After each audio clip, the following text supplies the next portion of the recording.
9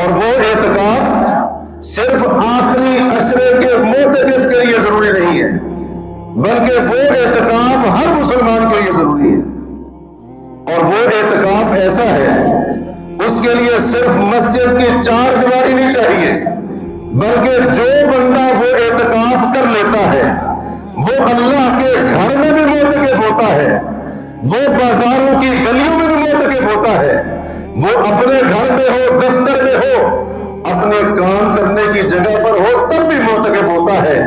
دنیا کے کسی مقام اور کونے کے اوپر موجود ہو، اس کا وہ اعتکاف برقرار رہتا ہے۔ اور یہ وہ اعتکاف ہے کہ جو شوال کا چاند نظر آنے پر ختم نہیں ہوتا، کیونکہ جو اعتکاف شوال کا چاند نظر آنے پر ختم ہوتا ہے وہ جسمانی اعتکاف ہے، وہ ظاہری اعتکاف ہے۔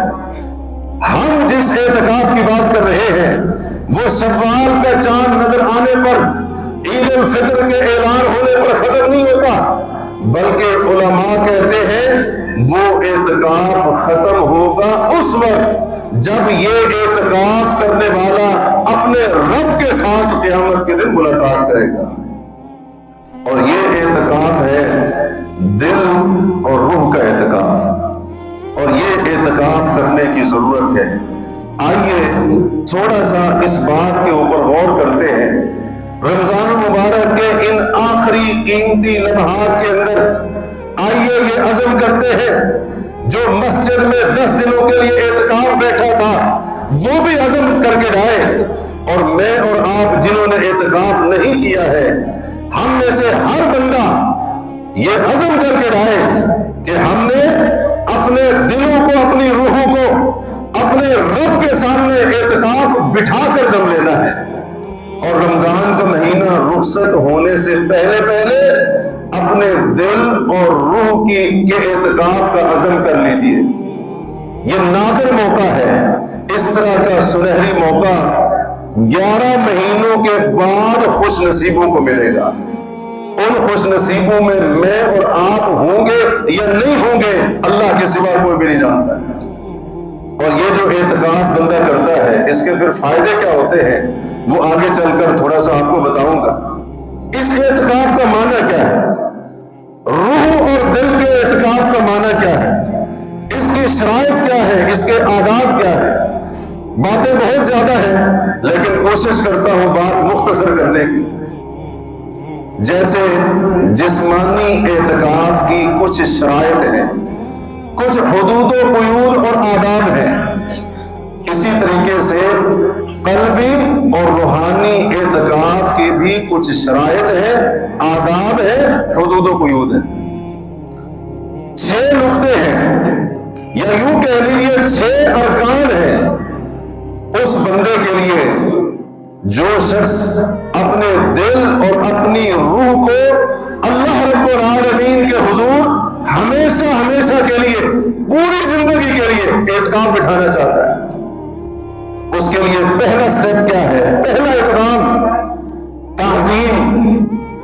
یہ روح اور دل کے اعتکاف کے لیے پہلا رکن ہے تعظیم۔ تعظیم کا معنی کیا ہے، تعظیم کا معنی ہے ادب، تعظیم کا معنی ہے توقیر۔ اللہ رب العالمین کی تعظیم جس دل اور روح کے اندر پیدا ہو گئی، وہ دل بھی اللہ کے سامنے معتکف، وہ روح بھی اللہ کے سامنے اعتکاف کرنے والا۔ اور اللہ کی تعظیم کا مطلب یہ ہے اس کے ایک ایک حکم کی تعظیم کی جائے، اس کے رسول کی تعظیم اور توقیر کی جائے۔ اللہ کی تعظیم کا مطلب یہ ہے اس کی کتاب کی تعظیم ہو، اس کے رسول کی سنت کی تعظیم ہو، اور اس کی پوری شریعت کا احترام، ادب اور تعظیم بندے کے اندر موجود ہو۔ یہاں تک کہ اللہ کے دین کی، رب کی شریعت کی جو امتیازی علامات اور نشانیاں ہیں، جن کو اسلام کے شعائر یا شعائر اللہ کہا جاتا ہے، ان کی تعظیم بھی بندے کے اندر موجود ہو۔ وَمَن يُعَظِّمْ شَعَائِرَ اللَّهِ فَإِنَّهَا مِن تَقْوَى الْقُلُوبِ، جو اللہ کے شعائر کی تعظیم کرے گا۔ اللہ کے شعائر کیا ہے، تمام کے تمام ارکان اسلام اللہ کے شعائر۔ نماز بھی اللہ کا شعار، اور اسی طرح سے روزہ روزہ، زکوٰۃ، حج، عمرہ، بیت اللہ اور حج کی جگہ، مقامات، یہ سب کے سب شاعر اللہ میں سے، اور یہ جتنی بھی مسجدیں ہیں یہ بھی اللہ کے شاعر میں سے۔ ہر نماز کے وقت جب اذان کی صدا بلند ہوتی ہے، یہ اذان بھی اللہ کے شاعر میں سے، یہ سارے کے سارے اللہ کے شاعر ہیں۔ فرمایا جو اللہ کے شاعر کی تعظیم کرے گا فَإِنَّهَا مِن تَقْوَى الْقُلُوبِ، یہ دلوں کی پرہیزگاری کی علامت ہے۔ اللہ تبارک و تعالیٰ نے کئی جگہ پر قرآن میں فرمایا مَا قَدَرُ اللَّهَ حَقَّ قَدْرِهِ، انہوں نے اللہ کی ویسے قدر نہیں کی، ویسے تعظیم نہیں کی جیسے اس کی قدر اور تعظیم کرنے کا حق بنتا تھا۔ تو جب بندہ اپنے دل کو، اپنی روح کو اعتکاف کے اندر بٹھاتا ہے، یہ روح اپنے مالک کی تعظیم کرنا جانتی ہے، یہ دل اپنے خالق کی تعظیم سے لبریز ہو جاتا ہے، بھر جاتا ہے۔ یہ پہلا رکن ہے دل اور روح کے اعتکاف کا، اور میں سمجھتا ہوں اس اعتکاف کی آج ہم سب کو ضرورت ہے، اس اعتکاف کی ہم سب کو ضرورت ہے، ہر مسلمان کو ضرورت ہے۔ اور دوسرا رکن اس اعتکاف کا وہ یہ تقوی، پہلا رکن تعظیم، دوسرا رکن تقوی۔ تقوی کیا ہے؟ آپ نے پورے رمضان کے اندر بار بار سنا، پرہیزگاری، اللہ رب العالمین کے خوف سے برائی کو چھوڑ دینا، اللہ سے ثواب کی امید پر نیکی اور اس کی اطاعت کا کام کرنا، یہ تقوی ہے۔ نبی علیہ السلام کا فرمان ہے اتق اللہ حیثما کنت، ترمذی وغیرہ میں، جہاں کہیں بھی ہو اللہ کا تقوی، پرہیزگاری، اللہ کا خوف تمہارے دل میں ہونا چاہیے۔ تو یہ ہے دل کا اعتکاف۔ نبی علیہ السلام نے ایک اور حدیث میں فرمایا، صحیح مسلم میں، التقوی ہا ہونا، التقوی ہا ہونا، التقوی ہا ہونا۔ لوگوں اگر تقوی کا مرکز معلوم کرنا چاہتے ہو، میں محمد رسول اللہ بتاتا ہوں تقوی کا محل اور مرکز یہاں۔ آپ یشیر الی صدری، اپنے سینے کی طرف اشارہ کر رہے ہیں، سینے کے اندر موجود دل، اللہ کے نبی فرماتے ہیں اس کے اندر تقوی ہے، اس کے اندر تقوی ہے، اس کے اندر پرہیزگاری ہے۔ اور اسی کو ہم نے دل کے اعتکاف کا نام دیا۔ جب دل متقی بن گیا، جب دل کے روح کے اندر اللہ کا تقوی آ گیا، پرہیزگاری کی صفت پیدا ہو گئی، تو پھر دل ایسا معتکف ہوگا، روح وہ اعتکاف کرے گا جس اعتکاف کا اختتام رب العالمین سے ملاقات کے اوپر ہوگا۔ زندگی بھر کا اعتکاف، جس اعتکاف کی ابتدا تو ہوگی، انتہا نہیں ہوگی۔ ابتدا اس وقت سے ہوگی جب دل اور روح کا اعتکاف کرنے والا نیت کرے گا، عزم کرے گا، لیکن اس کا اختتام دنیا کی زندگی میں نہیں۔ اللہ تبارک و تعالیٰ نے فرمایا یا ایھا الذین آمنوا اتقوا اللہ، یا ایھا الذین آمنوا ان تتقوا اللہ یجعل لکم فرقانا، ایمان والو اگر تقوی اپناؤ گے اللہ تمہیں فرقان عطا فرمائے گا۔ فرقان کا مطلب کیا ہے؟ ایک ایسی غیر مرئی صلاحیت اور قوت جس کے ذریعے تم حلال و حرام، برائی اور نیکی، حق اور باطل کے درمیان تمیز کر سکو گے، اللہ تمہیں فرقان عطا فرمائے گا۔ جب اس طرح کا انسان اعتکاف کرتا ہے، وہ پھر بازاروں میں بھی اللہ سے ڈرنے والا، وہ عبادت گاہوں میں بھی اللہ کا تقوی اختیار کرنے والا، وہ اپنے کام کی جگہ پر اللہ کے خوف سے لبریز ہوگا، وہ خلوتوں اور تنہائیوں کے اندر بھی اللہ رب العالمین سے ڈرنے والا ہوگا، جس نے دل اور روح کو اعتکاف کے اندر بٹھایا، اور جس نے اپنے جسم کو اعتکاف کے اندر بٹھایا۔ ہو سکتا ہے مسجد سے رخصت ہو جانے کے بعد اس کے اندر یہ تقوی کی کیفیت نہ رہے، اس کے اندر پرہیزگاری کی صفت پیدا نہ ہو سکے۔ تو دوسرا رکن یا دوسری علامت دل اور روح کے اعتکاف کی ہے تقوی۔ اور تیسری علامت یا تیسرا رکن، اگر ہم اپنے دل اور روح کو ہمیشہ ہمیشہ کے لیے اپنے رب کے سامنے اعتکاف میں بٹھانا چاہتے ہیں، وہ ہے تسلیم و رضا۔ تسلیم و رضا کا مطلب کیا ہے؟ تسلیم کا مطلب یہ ہے فیصلہ دل و جان سے منظور اور تسلیم۔ اللہ کے فیصلے دو طرح کے ہیں، ایک ہوتا ہے شرعی فیصلہ جو اس کے حکم یا کسی چیز سے روکنے کی صورت میں ہوتا ہے۔ اللہ کا یہ فیصلہ بھی دل و جان سے منظور ہو، یا اللہ تیرا فلاں فیصلہ ہے، میں دل سے بھی قبول کرتا ہوں، جان سے بھی مانتا ہوں، تسلیم ہے، مجھے کوئی اعتراض نہیں ہے۔ اور رضا کا مطلب یہ ہے کہ اللہ رب العالمین کے اس ایک ایک شرعی فیصلے کے اوپر میں ہر لحاظ سے راضی ہوں، میرے اندر کوئی کراہت نہیں ہے، کوئی ناپسندیدگی اپنے رب کے شرعی فیصلے کے بارے میں نہیں۔ یہ ہے دل کا اعتکاف۔ اور اللہ کا دوسرا فیصلہ ہوتا ہے جس کو کہتے ہیں تقدیری فیصلہ۔ ہمارے پیارے عزیز کی وفات ہو گئی، بیٹا دنیا سے چلا گیا، والدین چھوڑ کر چلے گئے، کاروبار میں نقصان ہو گیا، بیماری آ گئی، جسمانی معذوری لائق ہو گئی، یہ اللہ کے تقدیری فیصلے ہیں۔ جس کا دل اعتکاف میں اور جس کی روح رب کے سامنے معتکف ہوتی ہے، وہ پھر اللہ کے شرعی فیصلوں کی طرح اپنے رب کے تقدیری فیصلوں کو تسلیم بھی کرتا ہے اور ان پر رضامندی کا اظہار بھی کرتا ہے۔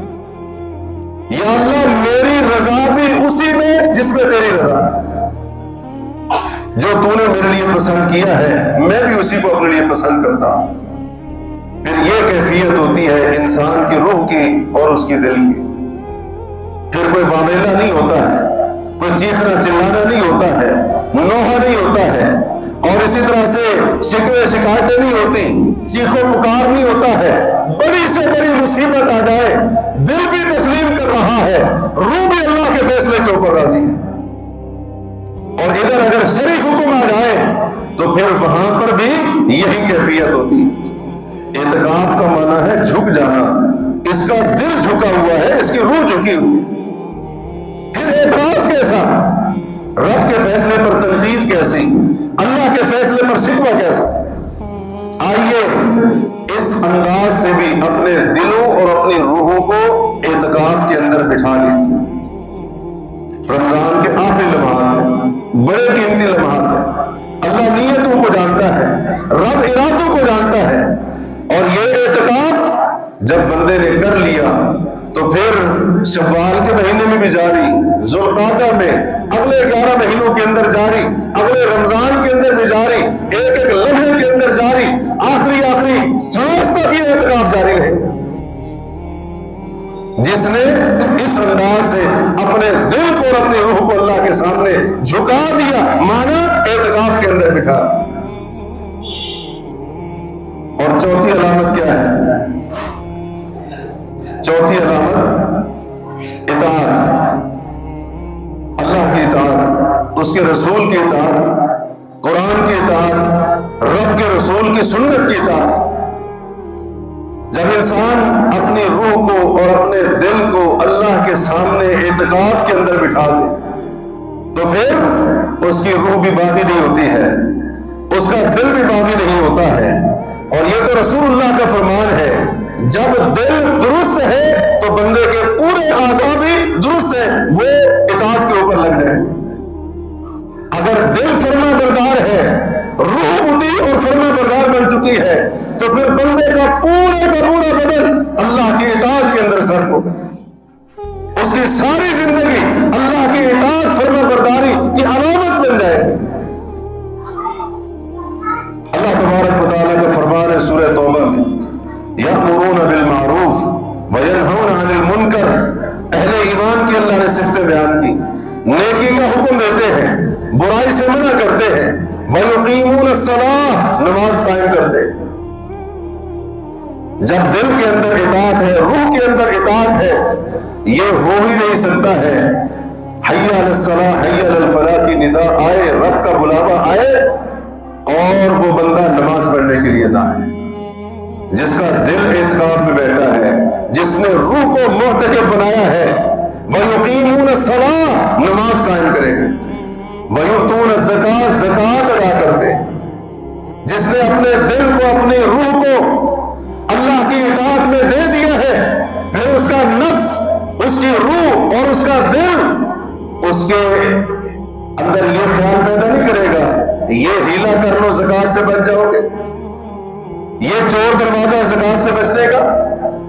یہ 2 نمبری ہے زکوٰۃ کا مال ہڑپ کرنے کی، پھر اس کے نفس کے اندر یہ وسوسے خیال نہیں رہے گا، روح سے اطاعت قبول کر چکا ہے، اس کا دل فرما بردار ہو چکا ہے۔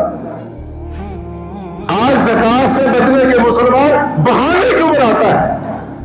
یہاں تک کہ بسا اوقات بندہ مسجد میں آ کر اعتکاف کی حالت میں ہے اور وہ پیچھے اپنے ملازموں کو، اولادوں کو طریقے بتا رہا ہوتا ہے کہ جن طریقوں کو اختیار کر کے وہ اپنی دکان تجارت کا کم از کم حساب لگائیں تاکہ زکوٰۃ کے مال کے طور پر زیادہ پیسے نہ دینے پڑیں۔ جسمانی اعتکاف تو کر لیا ہے لیکن روحانی اور قلبی اعتکاف نہیں کیا۔ نیکی کا حکم دیتے ہیں، برائی سے منع کرتے ہیں، نماز کو قائم کرتے ہیں، زکوٰۃ ادا کرتے ہیں، فرمایا وَيُطِيعُونَ اللَّهَ وَرَسُولَهُ، اللہ اور اس کے رسول کی مطلق اور کامل اطاعت کرتے ہیں۔ اولئک سیرحمہم اللہ، فرمایا یہی وہ لوگ ہیں جن پر عنقریب اللہ رحمت کرے گا۔ تو یہ ہے اطاعت کی صورت میں دل اور روح کا اعتکاف۔ تو یہ اعتکاف کرنے کی بھی ضرورت ہے، ہم سب کو ضرورت ہے، مردوں کو بھی ضرورت ہے، خواتین کو بھی ضرورت ہے، بڑی عمر کے افراد کو بھی اور خصوصاً نوجوانوں کو اس کی تو کچھ زیادہ ضرورت ہے۔ دے دیجیے اپنے آپ کو اللہ کی اطاعت میں، اپنے آپ کو مالک کی اطاعت میں دیں گے، یہ خسارے کا سودا نہیں ہے۔ کسی اور کی اطاعت میں دیں گے، یہ نقصان کا سودا ہے۔ اپنی خواہشات کی اطاعت میں دیں گے، سراسر گھاٹے کا سودا ہے۔ اپنے نفس کو، اپنی روح کو، اپنے دل کو، اپنے جسم کو، اپنی جان، اپنا مال، سب کچھ اگر اللہ کی اطاعت کے اندر دے دیں گے، اس میں ذرہ برابر بھی کوئی نقصان نہیں، فائدہ ہی فائدہ ہے، نفع ہی نفع ہے، کسی قسم کا کوئی گھاٹے کا سودا نہیں۔ تو ہے کوئی ہم میں سے جو اپنے دل اور اپنی روح کو اللہ کا اطاعت گزار بنا کر یہ نفع کا سودا کرنے کے لیے تیار ہے؟ تیار تو ہونا چاہیے ہم سب کو، بغیر کسی تحمل کے اور بغیر کسی سوچ بچار کے۔ اور ایک اور علامت جو علماء نے بیان کی، 5ویں علامت روح اور دل کے اعتکاف کی، وہ ہے توبہ۔ جب انسان گناہ کرتا ہے، اس کی روح اور اس کا دل یہ دونوں تب تک بے چین رہتے ہیں جب تک اللہ کے حضور اپنے گناہ کی سچی معافی نہ مانگے۔ یہ ہے دل کا اعتکاف۔ دل بھی توبہ کا عادی اور روح بھی توبہ سے مانوس۔ ہم نے تو اس طرح سے اپنے دلوں کو، اپنی روحوں کو اللہ رب العالمین سے بے تعلق، لا تعلق کر لیا ہے۔ ہمارے دل آج گناہوں سے مانوس ہو چکے ہیں، ہماری روحیں نافرمانیوں سے متاثر ہو چکی ہیں، اور گناہ کر کر کے دلوں کے اوپر، روحوں کے اوپر گناہوں کا ایسا زنگ چڑھا ہے کہ اب وہ زنگ لوٹنے نہیں دیتا ہے۔ رمضان پانے کے بعد ہم میں سے کتنے ہیں جنہوں نے اپنے گناہوں پر آنسو بہائے ہوں؟ اس مقدس مہینے، مغفرت، توبہ، بخشش کے مہینے کو پا کر اپنے گناہوں سے سچی معافی مانگی ہو، اللہ کے سامنے اس عزم کا اظہار کیا ہو، یا رب پچھلے معاف کر دے، آئندہ کے لیے وعدہ ہے، عزم ہے، میں اپنی زندگی کو مکمل تبدیل کرنے کا اعلان کرتا ہوں اور آئندہ یہ گناہ، دیگر نافرمانیاں، ان سے اپنے آپ کو بچانے کی کوشش کروں۔ ہم میں سے کتنے ایسے لوگ ہیں جنہوں نے مغفرت کا مہینہ پا کر، بخشش کا مہینہ پا کر، گناہوں کی معافی کا مہینہ پا کر، سچی توبہ کرنے کا مہینہ پا کر، آنسو بہانے کا مہینہ پا کر، اللہ کے سامنے گر گرانے کا مہینہ پا کر، اللہ کے سامنے اپنے گناہوں سے سچے دل سے توبہ کی۔ کتنے ہم میں سے؟ ہر بندے کو غور کرنا چاہیے۔ اور نبی علیہ الصلوۃ والسلام کا فرمان ترمذی میں، مسند احمد میں، دیگر کتب حدیث میں اللہ کے رسول فرماتے ہیں رغم انف رجل، اس انسان کی ناک خاک آلود ہو جائے،